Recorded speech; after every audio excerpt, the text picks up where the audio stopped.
Welcome, friends, as we share our story of the winter saints. Today, we're going to visit with the prophet Isaiah, who is here on the timeline about 500 years before Jesus was born, was when the prophet Isaiah lived. And the prophet Isaiah, if we go close in to this area of the Middle East and we go close up, here is where Isaiah is, down in the kingdom of Judah, to the east, to the west of the Dead Sea.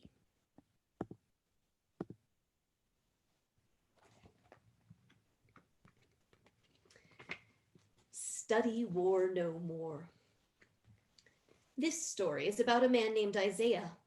His name rhymes with, by the way, when he was born, some 800 years before the birth of Jesus, the land of Israel had been split into two separate countries. The kingdom called Israel was in the north, which is why it is sometimes called the Northern Kingdom. The kingdom called Judah was in the south, and so it is called the Southern Kingdom. Isaiah lived in Judah. Even before Israel was divided, it was not a rich or powerful nation. Israel was like a hallway in the house of the Middle East. It was useful as a passageway, but not for much else. Surrounded by bigger, richer nations, Israel was often invaded by armies on their way from one country to another. Still, no matter how bad it had been for Israel, the undivided, it was worse for the two smaller kingdoms, which each now had yet another border to guard. In time, the northern kingdom fell to a nation called Assyria, their neighbor to the northeast. The people in the south were afraid. Would they be the next to fall?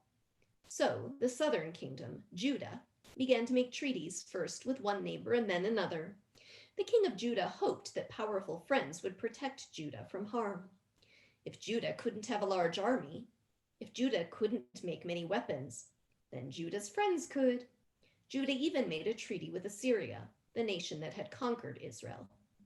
During these days, Isaiah was a priest in the temple in Jerusalem. God came to him asking, "Whom shall I send, and who will go for us?" Isaiah answered God, saying, "Here I am, send me." So God sent Isaiah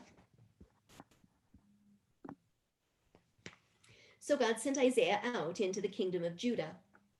God wanted Isaiah to warn the people not to trust in armies, not to trust in weapons, but to trust in God alone.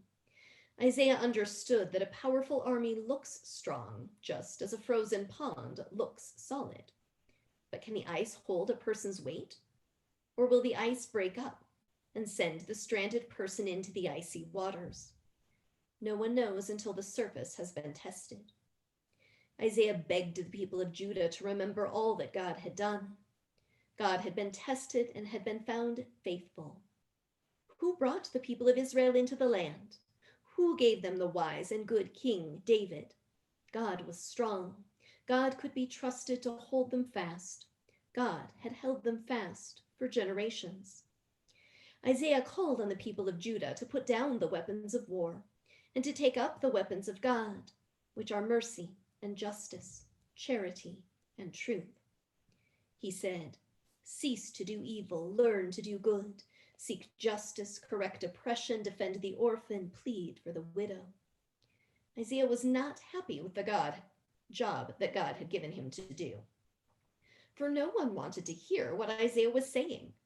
Make solid steel swords into plows?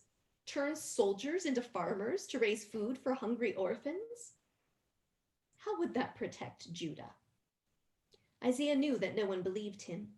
He saw that Judah would continue on its destructive path. But Isaiah also knew how strong God's love is for all creation. After a time of suffering, Isaiah said, "Another day will dawn, and people will rejoice." Isaiah said, "The people who walked in darkness have seen a great light.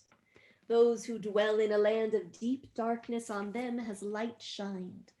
You have brought them abundant joy and great rejoicing. For the yoke that burdened them, the pole on their shoulder, and the rod of their taskmaster, you have smashed. Amen. We'll see you tomorrow.